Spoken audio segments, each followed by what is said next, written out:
Steve, good to see you back at Hampden. You must have just about dried out from the Georgia game by now. How do you reflect on a great double-header? Obviously a big summer for us, another 6 points, puts us in a good position in the group, but as I've said quite often, we only focus on the next game because 12 points won't be enough to qualify. So tough game in Cyprus, we expect a difficult match, and we'll stay focused on that and just keep trying to pick up the points until we get to a tally that's good enough to qualify. Yeah, obviously no one at this end's getting carried away, albeit a nice position to be in.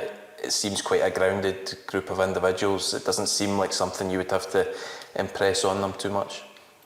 No, I don't think so. We've been very focused on what we want to do, which is obviously qualify for Euro 2024.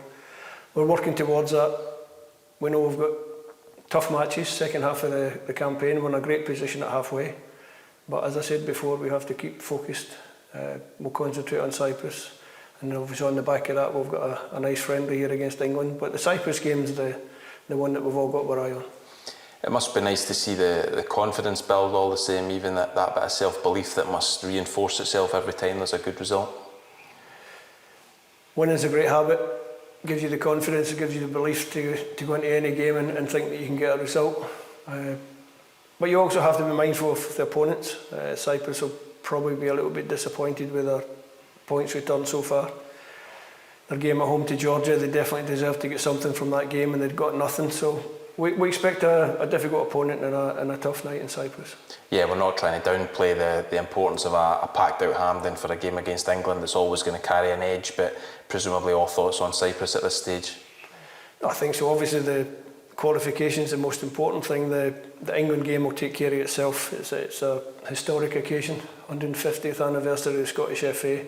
Scotland against England's always a good match. But before that, we've got a little bit of business that we have to take care of. You mentioned Cyprus were unlucky to lose out to Georgia late on. I mean, if one look at their recent results, they are stubborn. No one really puts them away. No, they're a well-organised team. Tamurikis has got them well organised. They're tough. We know, even from the game against them here in March, it was 1-0 going into the final 10 minutes of the game. It was only a couple of late goals that put a better reflection on the scoreline, if you like. So they'll be determined to make it as difficult as they can for us, and we have to make sure that we don't trip up. You're here to announce your squad, and it must be a healthy position for you to be in, that you can call on the majority of the guys that have served you well so far. Well, I think that's something that we've spoken about often, is the need for continuity, the need to bring players in. Obviously, the lads have had their pre-season with their clubs. It's been a little while now since June, but I'm pretty confident that the vast majority of these players coming in will understand what's expected of them. They'll understand what I'm going to ask them to do in the game, and they'll be ready for it.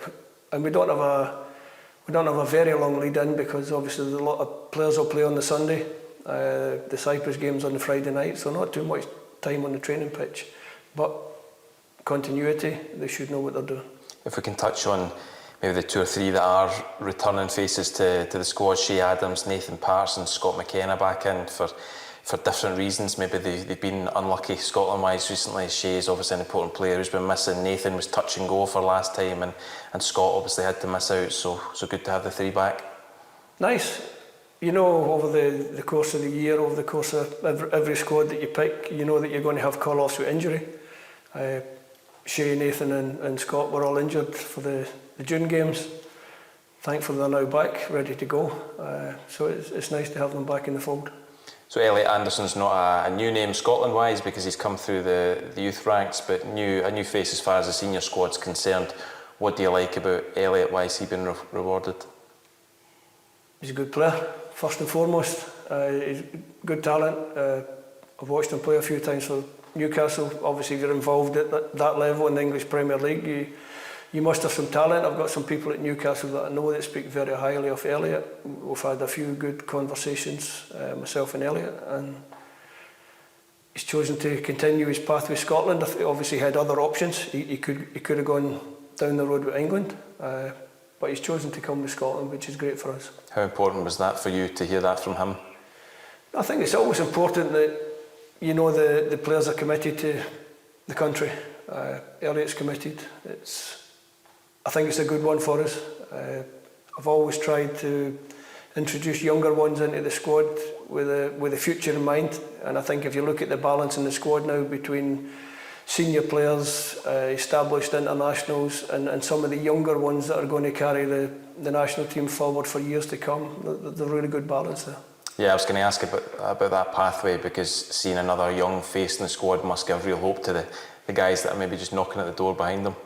Yeah, I think so, and that was one of the reasons that when we went to Spain in the summer for a training camp, we invited some of the under-21s to come with us to show that there is a pathway, to allow them to feel comfortable within the senior squad. So we'll just keep trying to do that, and it's great for me that I can look down and see that there are talented players that can come into this squad, because make no mistake, the boys that are in the squad just now have done a great job for their country as well. It keeps a few of the older boys on their toes as well. Well, that's what it's all about. You know, in football, there's one thing for certain, that there's always someone coming along to try and take your position off you. So, yeah, stay on your toes. We're looking forward to it. All the best, Steve, when it comes. Thanks very much, Kenny. Thank you.